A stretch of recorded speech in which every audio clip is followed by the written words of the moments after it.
All right, so at this point, I don't even know how important the die roll is for the Mikanko deck. I think going second, it's able to just play off its strategy to just deal all the damage in one turn. But I think when you add Infernobles and Sinful Spells to it, you're trying to do a lot more. But we'll see how it faces off against the Unchained deck. David's going to start, so he's going to get to set up first. But that actually could work against him, right? When you're playing against Mikanko, he doesn't know that yet. But you kind of don't want to put monsters up because all you're doing is setting your own life points to 0. You know, I think it would be a lot better for David, or sorry, for Timothy, had this been maybe a couple weeks ago, where Mikanko was truly unknown. You wouldn't know how to play against any of the cards. You'd probably pick up and read every card. Not that I think David is going to be an expert on the Mikanko cards at this point, but you have to be aware of them, right? Certainly, certainly. A duelist who got this far in the tournament with that record likely did his homework, and so he may actually be very well prepared for Mikanko. It's one of those things where, you know, you want to make friends play testing so that they can help get you that experience against the decks. Yeah, as well as just paying attention to the streams that we've had so far. There's been just so much coverage of the deck being just that really popular sleeper. It absolutely is, but looks like we're just thinking here. No, we're just going to grab another Shavara. Gotcha. Yeah, this is a very standard opening line. Normally, if Yama is going to add Shavara here, that means Aruha is already in the hand, so you get extra free advantage here. You have a lot of safety. You don't necessarily have to use the effect of any given destruction effect to try to add back the Shavara in the graveyard. You could just try to make the full field right now, playing into Nibiru a little less. Yes. Certainly, but we already know that Unchained does not fear Nibiru, so it'll probably keep playing. Looks like Aruha's going to go ahead and get rid of the Unchained trap card, and time to pick up the deck. Chamber is going to be able to special summon another Unchained monster from the deck here. I believe at this point you're just going to get a copy of Sarama. There she is. Sarama. Yep, Sarama is going to activate its effect to destroy the Aruha and reset that chamber. I will activate Sarama targeting chamber. Yeah, somebody's got a Millennium Eye reading right into his mind. At this point, I've just seen it so many times, I know exactly what's going on. The only thing that I'm really interested in is, if you're going for this line of play... Anything here? No. Oh, so, okay, that does make a couple more sense as well. Keep in mind, the trap cards can only special summon from the deck, but the Unchained Twins can, in fact, special summon from the hand. So that's where the Shyama came from. Certainly can help. Now, that Unchained Soul... or should be Unchained Soul Rage, certainly can help to link off maybe the Mikankos. There might be a possibility that there's a way to get rid of them before that damage hits. You definitely want to do it before any equip spells are on the field, because while any of the equip spells are on the field, I believe, is it Huli? Or I want to say it might be that prevents them from being targeted after they have an equipped spell. The green one, yeah. I think it is Huli, but I'm not super sure. That's the one that's going to block all the Mikanko cards from being targeted. You want to just get that off the field before any equip spells on the field. Not necessarily the easiest thing to do. So, okay, this makes a lot of sense. I really wanted to know why he went for Chamber before going for Escape, especially when you're looking at a hand that's going to likely leave the Rage on the field. You don't really need to search Chamber if you're going to leave the Rage on the field. You want to get access to Escape, but if you're setting an additional card from your hand, that's likely already the Escape. Maybe he was playing safe too, but it's time to see what these Mikankos are all about. Do see Huli taking the front of the hand there, so he might be summoning it, but instead... We see a lot. There is a Ken. Oh, so maybe we are going to see Gen the Diamond Tiger and Ken the Warrior Dragon. Normally you don't want to lead with Ken, you'd rather summon Gen because you want the effect of Ken on your opponent's side of the field. But even then, I think at this point you just use the Caesar right now, because anytime Caesar gets to trade up at all, it's just worth your value, because again, not once per turn, you get to detach twice for this effect. Powerful card that kind of reminds me of the Evil Czar strategy, right? Goku being able to do 2 negates. It looks like Ken wasn't even activated, it was just a normal summon here.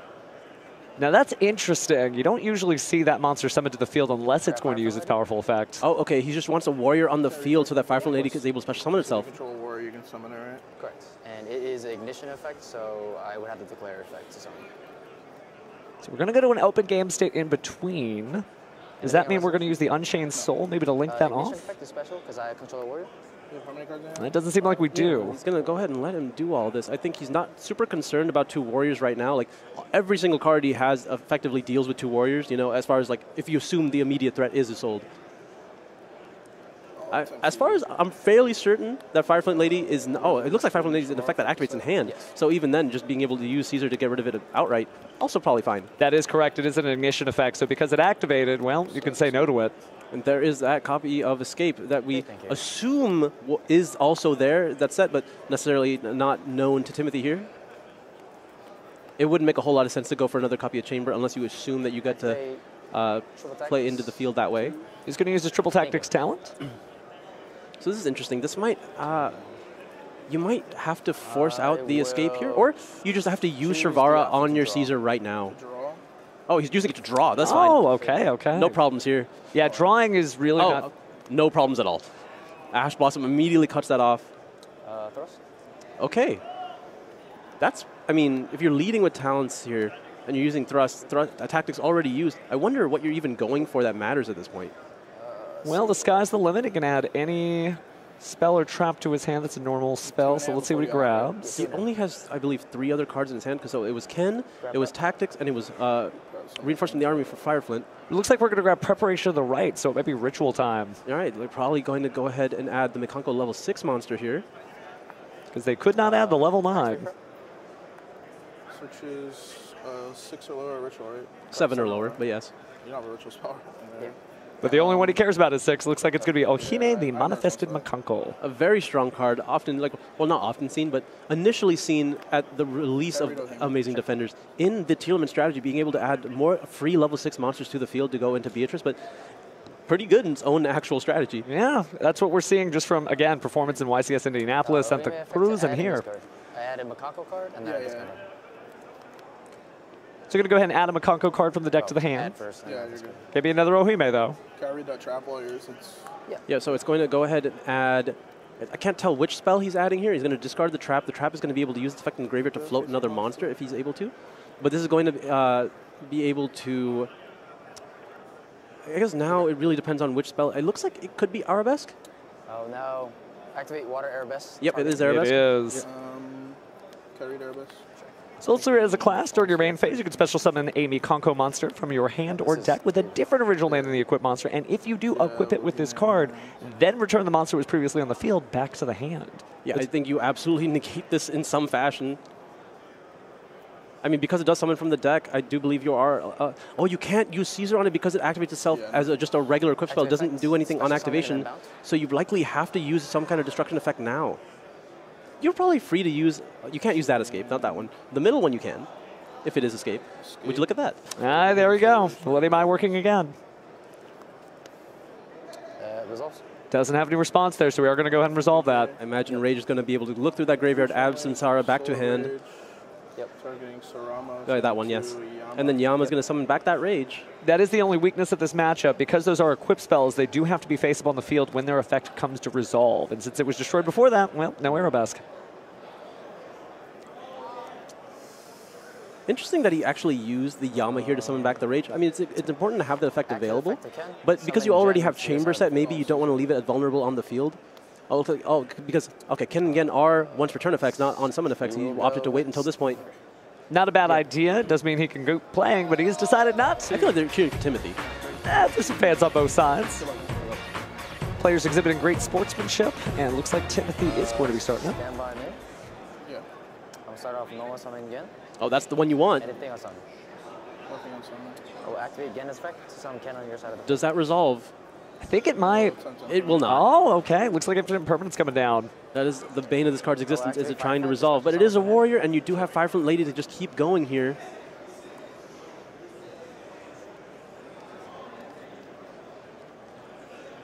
So these are able to finally link off into I'll go Assault. his Soldier. I wonder what warrior monster he's going to add to hand on summon if he chooses to. Oh, a Phantasme. Oh, no, that's a power card we haven't seen in a while. Yeah, this card is really strong against the rescue strategy as well as the Unchained Mirror.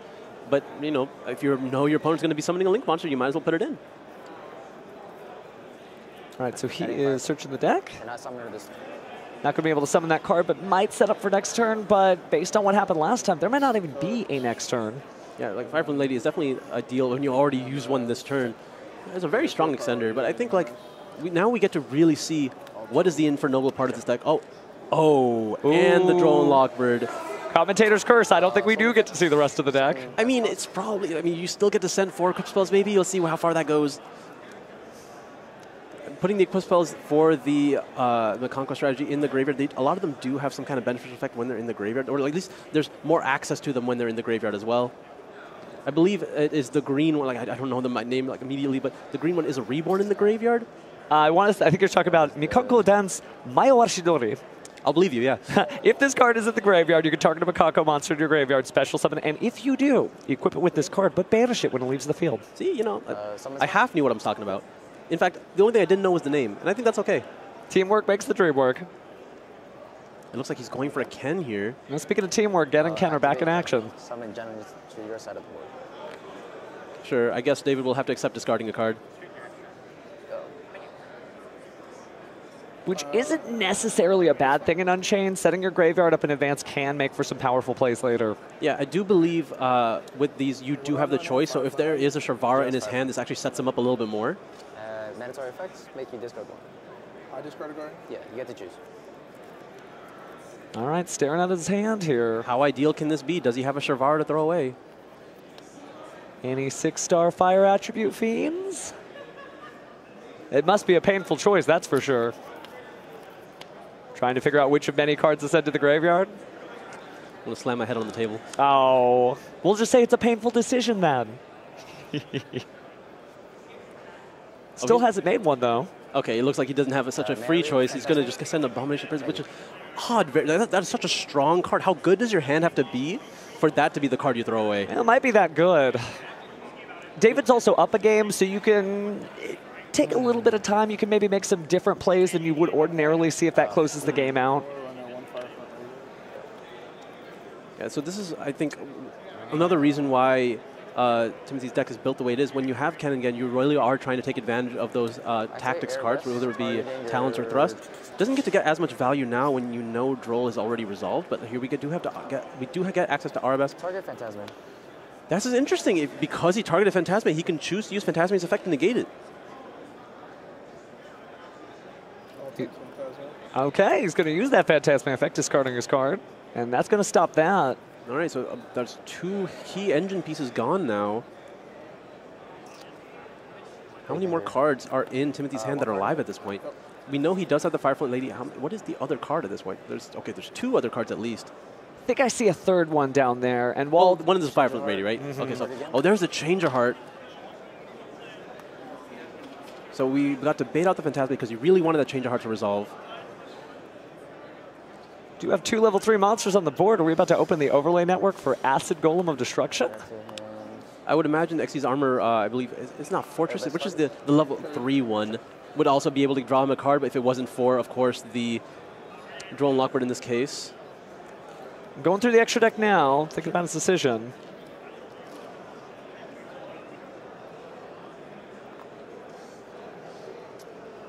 Activate Arabesque to bounce after your hand. Yeah. Going to go ahead and bounce there. Okay, so he had another copy of Arabesque. Or was he able to add it back from Grave that I missed? Or it was another copy, right? I think so, yes. But here we go, swapping over. We're going to take a quick look at Hule there. Yep, so while the equipped card is on the field, you're able to add a Mikanko trap card from your deck to your hand, I believe? Looks like it. But I mean, not in this case. Not going to add it this time, but no, Hule, the Duel Mikanko, would have been able to do that. Got a bunch of monsters on the field. We've set it up, but we haven't gone anywhere yet, right? Bunch of bodies, but not necessarily accessing the extra deck yet. All right, looks like he's going to be going into Little Knight here. It's a safe play, especially when things didn't go according to plan. You need a turn to survive. All right, so he's just going to use the Huli and the Isolde, and he's going to try to banish from the graveyard here. Yeah, okay, this makes sense. He's going to just try to banish the chamber just to try to play around an immediate Sarama. Sarama being able to target the chamber, setting it back, and immediately destroying it again would be really free access. And then he's going to use the effect of the green spell in the graveyard to just summon back the Huli and then go into, looks like 3 level 3s. Is that a Suriking? It is. Wow, okay. So that my Washidori really paid off there because you could get the 3 level 3s. I have never seen this card summoned in my life. I mean, I've opened it before, but I've just never, like, you've never been happy about that either. Like, hey, it could be a good card in every deck. Yu-Gi-Oh! Is amazing in that way. But for those who haven't seen it, again, it's 3+ level 3 monsters, which we just saw the 3 there, Gan, Ken, and Huli. While this card has material, it can attack a number of times each battle phase up to the number of materials attached to it. Start the damage step. If this card battles against 200 attack, When another monster's effect is activated, quick effect, attach one of those materials from this card, negate the activation, and if you do, destroy that card. You can only use that effect once per turn, but it does give him some reusable negates, some safety there. Okay, so that is definitely the effect you want to pay attention to. And it looks like that's 2 real interruptions in the form of SP Little Knight as well as the monster negate from a Shuriken that David has to deal with. Those are all very effective as long as we know that he has a Firefront Lady in hand as well. So it's only those 2 face-up effects that you have to deal with. Well, he's also whittled his hand down too. Timothy's turn may not have gone according to plan, but it did whittle down the resources of David bit by bit by bit. So considering he only has 2 points of interaction, that might be all he needs because, well, his opponent doesn't have much of a hand anymore. It looks like he does have another copy of Chamber in the hand. He has 2 other monsters. Let's see. I hope one of them wasn't Shyama. It kind of looked like it was Shyama. I imagine that was drawn for turn if that was the case. Now, at a certain point, David is going to have to assess whether he's able to push through or whether it would make more sense to concede and go to the next game. But he's still got plenty of cards to play, so it's his decision for now. I also think they have plenty of time at this point. 26 minutes is pretty good to be able to start a game 3. Like if you assume like the remainder of the game takes like 10 minutes, 16 is fine. Both players will at least get a turn that way. Absolutely. Looks like we are able to start playing here. Will it be Aruha or will it be Sharvara? It's going to be Aruha here. Do you negate that? A Shuriken can negate any monster effect activated, right? It does, but I also believe it destroys it too, so that may not be what he wants to do. It only matters when those guys are destroyed on the field. Oh, that's right. So that means that the Assure King may use the effect. How much stack is that? 21? 21. I don't think you want to enter battle with it, based on these other effects that we heard. Gaining a little bit of attack, protecting the board. It's a really like heads-up play, actually, to be able to integrate that when your turn doesn't go as according to plan. Yeah, I guess, I wonder how many situations you've been in where you just have a bunch of level 3 monsters on the field, and you're like, well, what can I do with these? Yeah, and it looks like he is opting to use the Shuriken there. It's very smart. Like, definitely the one you want to use here. This puts David back down to, I think, 1 card in his hand. Will it be a Sharvara to keep him in this game, or maybe even a Rakea? Yeah, he's confirming if Aruha can even activate its effect at this point. He cannot. Pass. Oh, no, that's going to be the end of his turn. Timothy needed another turn, and now he's got one, so it's time to draw for turn. It looks like he drew Mikanko's Ceremony. Mayo bring back Huli. Yep, he's going to be able to immediately bring back Huli here. Huli's going to be able to add a trap card now that he's free from the shackles of Droll and Lockbird. Time to do another Mayo Washidori dance. I mean, sorry. We've seen this in previous Mikanko feature matches, but oddly enough, when there is an empty field, it's a lot harder to do damage. You got to give your opponent a monster sometimes. That's why I was hoping to see that Acid Golem. Oh, normal? Oh, normal the Firefront Lady. Okay, because there is a warrior on the field. SP Little Knight's a warrior, but like a... Maybe didn't want to activate the effect. Not sure the significance there. Maybe wants to hold it for later, but we'll see. Is he going for some kind of access code line? It looks like it is. It's going to be just a 4300 access code. It's like a maximum gold copy there. Taking a quick look at old friend access code talker. It's still a great card, a great boss monster. Yeah. I imagine Timothy will not be using access code's effect to destroy the set. Time to go battle phase? Yep, you're just going to go straight into battle phase. Time to swing for 43? Yeah. Time to swing for 23. Oh, activate effect, gain attack. Swing for 23. So here comes that 200 attack. And he just gets to attack twice. Yeah. That should be enough. For each material. But I mean, he's going to have to just activate Chamber here in the... Oh, he's going to take all of these. That's fine. 23. And then when access code goes into battle phase, you use the Chamber to summon back the Aruha in defense. Can you just attack? Oh, I think he didn't know that it could attack based on the number of materials. I guess I'll try this. Yep. This is the cool thing about Unchained is because they're just so sticky on the field, like you can't really try to destroy this deck by battle. Gain attack. It's definitely immortal if you've ever seen one. Oh, but Assure King is not one. I mean, it still has material to detach. Oh, I forgot I had to do that. 43 and 23. So we're still taking the damage.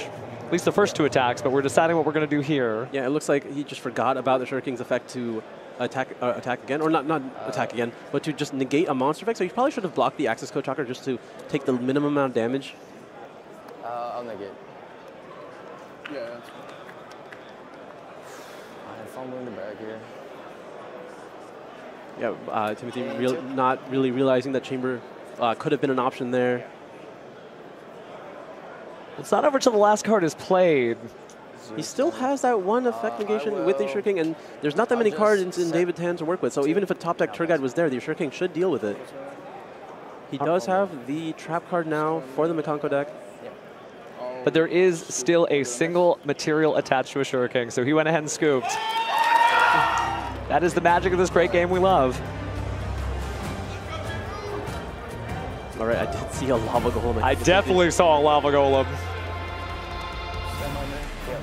I mean, I've seen Lava Golem happen to Unchained before, usually with some combinations of chambers and some other destruction effects, and they all come back.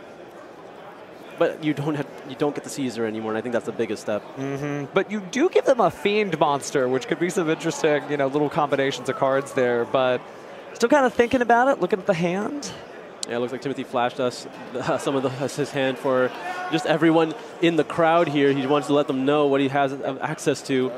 Oh, and that's a much weaker start for David here, having to start with the dot contract. You're not going to be able to have that as the follow-up unless you play multiple Requiems, which I just doubt. I don't think anyone should. Nothing on resolution. But as long as it's able to get going, it's at least going to let you get started.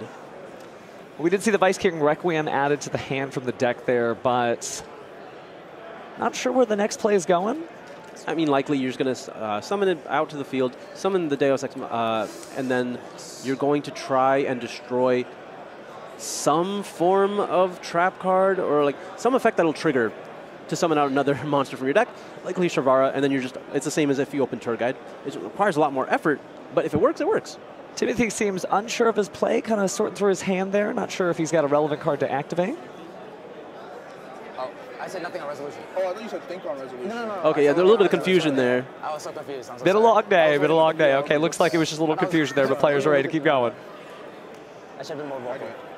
Definitely got to communicate with your opponent, though. Oh, my bad, sorry. Yep, the DDD Vice King Requiem. Able to summon itself by sending the Dark Contract from the field to the grave. Now currently locked into exactly DDD monsters, but that's a good thing that Machinex is right on top there. Yes. Machine X. Summon. Yes. So now we'll see if he sets a trap card here, or even a set Wailing would work as well. Or maybe he has to normal summon something along those. Oh, another Dark Contract. Oh, this is a really poor opening for David here. Definitely only opened 2 copies Oh, of those. no. Oh, actually, wait. Oh, Pass? That may not be the hand he was hoping for. so you might not look like a lot of interruptions here, but it played around the Lava Golem, and Machinex is currently live because he's able to detach the material as well as use the Dark Contract on the field. Yeah, little did he know playing only one monster was the secret to victory. Once per chain, when a monster activates its effect and detach or destroy a Dark Contract. It doesn't target, so it deals with Huli. Like, as long as it doesn't activate its, or if it does activate its effect, I don't think you would in this situation. You have to bait it out in some capacity here. Typically, we've been starting in Gens and Kens, but it looks like we're going to start with reinforcement of the... Oh, maybe not. Well, it looks like Diabellstar. He's going to give up a Lava Golem here to special summon Diabellstar. The Lava Golem putting in some work. Yeah, let's see if it's going to be able to bait out the Machinex here. I don't think it should.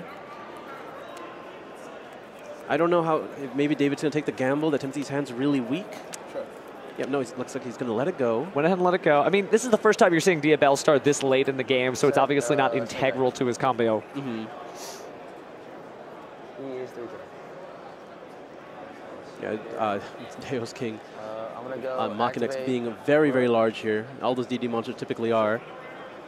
Now, you imagine when you open a hand like this, where you're not able to get started at all, that means you have 0 Unchained cards, right? That is not an escape set. That is not a chamber set. It might be an infinite impermanence. It could be maybe some, like, again, as you mentioned, mistaken arrest, but clearly not.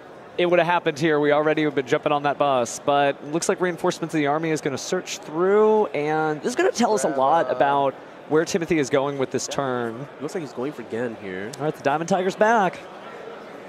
I just assume it's going to be normal summon and it's going to immediately be met with infinite impermanence, because I just have to assume that that's what that last set is. Summon? Okay, what level 1 is he going for? Is it just Renat? Must be, because there doesn't look like there's a lot of other level 1 fire monsters in I mean, this deck. Fire Flint Lady, just a special summon a warrior from your hand. Or unless, am I missing one of the Mikankos being a level 1? Oh no, it is Fire Flint Lady. Okay. No, unfortunately, the Mikankos are not level 1, not even the fire one. Hade. I think it's Hade. That sounds like a fire name.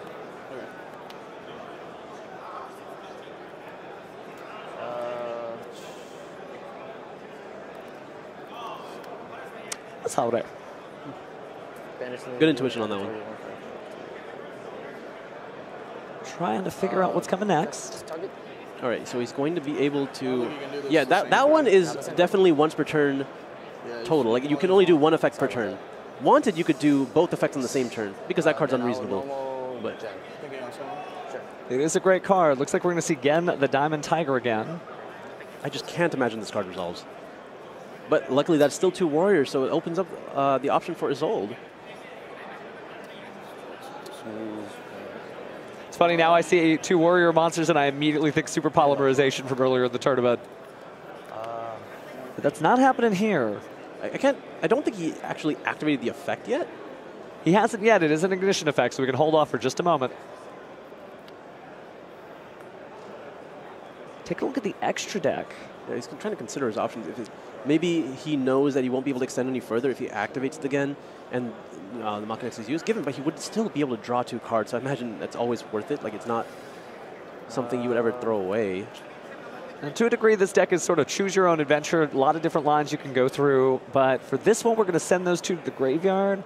Might be going for SP Little Knight just to force it out, but I would imagine like the 2 tails, the Solde is definitely going to be what we're going for. Yeah, because Little Knight is not going to be able to banish anything just yet because there were no extra deck monsters used. Oh, but there is SP Little Knight. So, okay, it will be able to at least trade with the Makinex because Makinex won't be able to attach it anymore.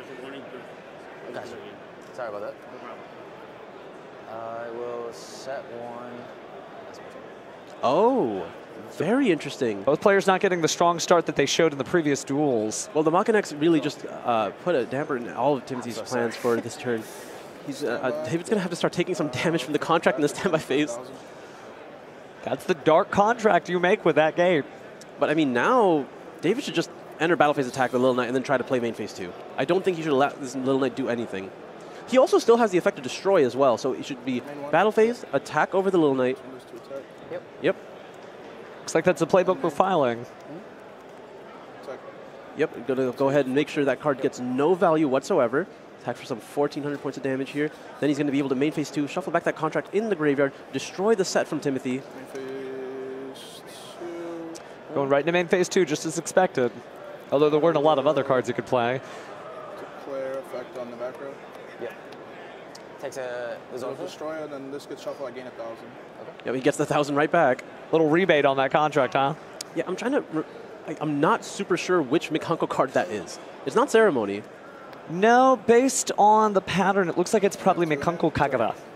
What does that one do? So it can be used to ritual summon any Mikanko ritual monster. You got to tribute summon monsters from your hand or field whose levels equal or exceed the level of that ritual monster, and then you can apply the following effect. Destroy cards your opponent controls up to the number of equipped spells with different names in your graveyard, and if you do, inflict 1,000 points of damage to your opponent for each card destroyed. So not a bad way to set that up, but it's kind of weird in this particular matchup. All right, so he is finally able to use the Sinful Spoil Snake Eye here. He's going to be able to put back the Diabellstar to the bottom of the deck and then add a level 1 fire from his deck to his hand. And he did draw Book of Eclipse return, so that is an answer to the Makinex. Oh, sorry. Diabellstar Snake Eye? Flipping stuff face down certainly has been helpful. And it's been nice to see all these book cards kind of coming in and out of the format. Obviously, it was very popular during Kashtira because it was just a shutdown for that deck. But it still shows you that the card has a lot of longevity and can protect you just as well as it can be offensive. All right, looks like it is going to be Fireflint Lady. Do we see a multitude of warriors that are going to be useful in Timothy's hand? So we know Lava Golem, we know Book of Eclipse. What is that one last mystery card? You can just see. Now he's doing a good job of keeping the hand off camera, so we won't be able to see it. I will set 1. Oh, it looks like it's not going to be enough because he has to set the Book of Eclipse here just to try to live. Looks like they're pausing the main round, but we still have about 10.5 minutes here for us at the best. It's going to be another 1,000 that David has to take. Hey, if he's lucky, he can rebate that contract too. I have to imagine you drew some playable cards by now. You've had 2 draws. You can't do anything? Uh-oh, looks like another set card. Okay, so he's going to have to shuffle back the contract on the field to do this. So hopefully it's enough to play. That'll at least get him his 1,000 life points back. Yeah, it's just So this is going to be able to get access to Shayama. Oh, sorry, not Shayama, Sharvara, almost certainly. That's good. Yeah. Because you assume it's either Escape or Chamber or Wailing here. I would assume so. If he's setting up to destroy his own card, it must be... Okay, I can target from the field. Okay. Yeah. Yeah. Yeah, so activation is fairly legal here. So sending, shuffling the card track back. Sending, oh, Abomination Prison. That one also works, yeah. It shows you how like non-linear this hand has been. He hasn't been drawing his trap cards. He hasn't been drawing his monsters. Here's where we've been at. Oh, and he has Soul. Okay. So Soul likely going to be able to force out the back row here. And it looks like David's going to have to go into Sharvara. But I think this Book of Eclipse might do a lot of work right now. It is going to let his opponent draw, though, if he happens to survive on the field. And, well, when you're going in the game this late, he might still draw into a card that could be activated from the hand and stop Timothy's turn again. Yeah, but I think, like, if there isn't anything specific that's going to be useful enough here. Change Eclipse. Yeah, so Eclipse is going to be chained. There's the chain. People clapping for that. Yeah. Oh! That's game. It did include an effect that would draw a card. That's going to be enough. All he has to do is just enter the battle phase at this point. And there's the handshake. Clutch use of